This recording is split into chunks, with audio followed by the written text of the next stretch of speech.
instead where they can be most effective in encouraging, facilitating, and sustaining continued stability and progress in Ethiopia and beyond. Thank you, and I look forward to your questions. Dr. Pham, thank you very much. Mr. Metho. Mr. Chairman, thank you for inviting us to come here talking about the Ethiopia. I would like my statement to be submitted in the record, and I think that speaker before me have already said a lot, and I will try to summarize. From what we heard, going back to the subject, see that Ethiopia after Mallas. I think we need to go back what happened when Mallas was here. And I think that this is something that most of us need to be aware of. When Mallas was alive, or when he went to the bush, he went with an organization called Tigray Liberation Front to liberate a section of a country, not to liberate Ethiopia. And when they took over, they did not change it. They have created what they call EPRDF to fool the outsider that Ethiopians are unite while they're still running the ethnic base. I think this is something that we need to not to miss it. In Ethiopia, today, for the last 20 years, it's been led by ethnic base. And this is something that we should not miss. So when Mallas was alive, he was being known, and I think Yamamoto put it very well, charming to the West, brutal to the Ethiopian. Saying that a lion war on terror is terrorizing his own peoples. Saying that economic growth is booming. Saying that economic growth booming. Just ask other Ethiopians who have been displaced from their land. Put hate has been used as a tools. The list can go on when Mallas was alive. Now let me come back. What has changed? Last time, and again, I thank you, Mr. Smith, for your extraordinary leadership. 8 years ago, when there was a briefing here, I came and testified for 424 people from my own ethnic group from Gambela, for 193 Ethiopians who were killed, for the Ethiopian political prisoner, including Dr. Branu Nega, who is beside me. That was 8 years ago. Yamamoto was with me. He said there was a crossroad. 8 years, can you not cross this road? Yamamoto said that.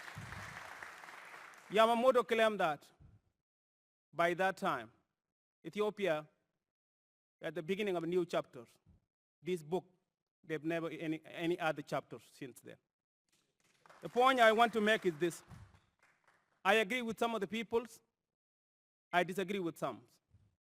The USAID ID talk about progress in Ethiopia. Peace and reconciliation in Ethiopia, there's anti-terror laws. It is against the law for reconciliation, child right, woman right, disables. The value that which really the Americans depend on. And we call that there's a progress in the country. These are some of the issues that I want to mention. In my point, I am speaking as a human right, and I'm speaking as an Ethiopian, because if something is happening in Ethiopia, to the outside it's happened to Ethiopia, to me it's happened to my family member. And this is one point that I need to mention. One point that I need to not miss.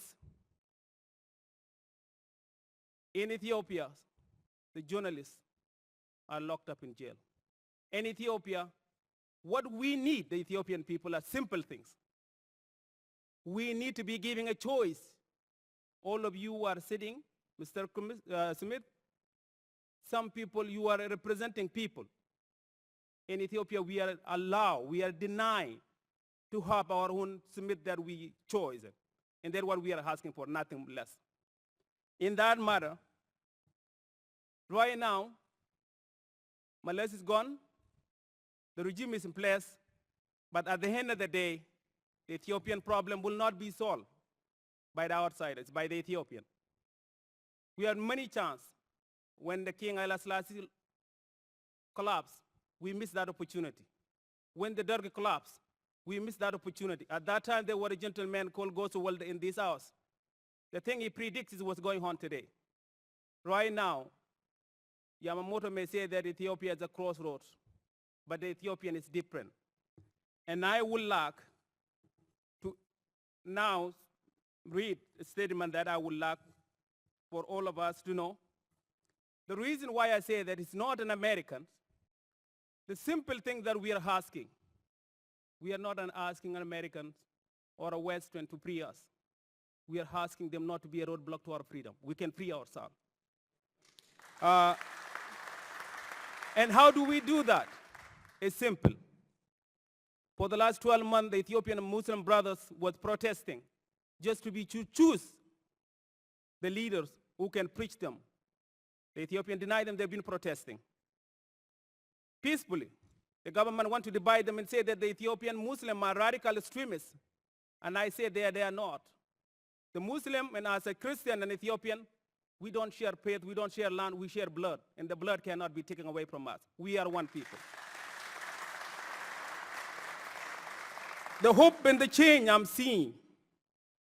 Just a few weeks ago, the Blue Party have took the leadership to bring Ethiopian out.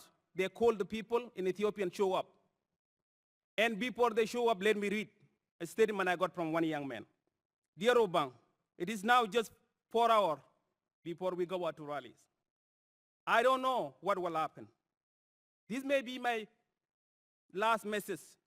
The last time I went out, 2005, with 3 of my friends, I was the only one came back. This time, I may not come back. I'm looking forward to this. It is similar going to war zone.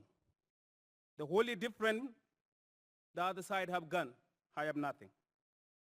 If they shoot, I have nothing else to deliver. This is the kind of country that we are living in, Obang. But I have moral ground. And that's why I'm going out, and I'm not afraid, and I want somebody to know. This is the kind of government that the U.S. is funding. And this is the point that I just want to conclude. Mr. Smith, the Ethiopian, we are enough opportunity. We have enough money Ethiopian. What we need is to work together, people to people. And those peoples may not the one in Addis. The Ethiopian tax driver will pick you up. The Ethiopian who are working at Starbucks serving you coffee. The Ethiopian that are working at parking kid. The Ethiopian in DC, they want freedom like everybody else. We are not begging. When Obama ran for president, he said that we need change. Some Ethiopians who are working minimum wage pay in hoping that they will hear from Obama. We never heard that. We are not disappointed. We will free ourselves. Thank you.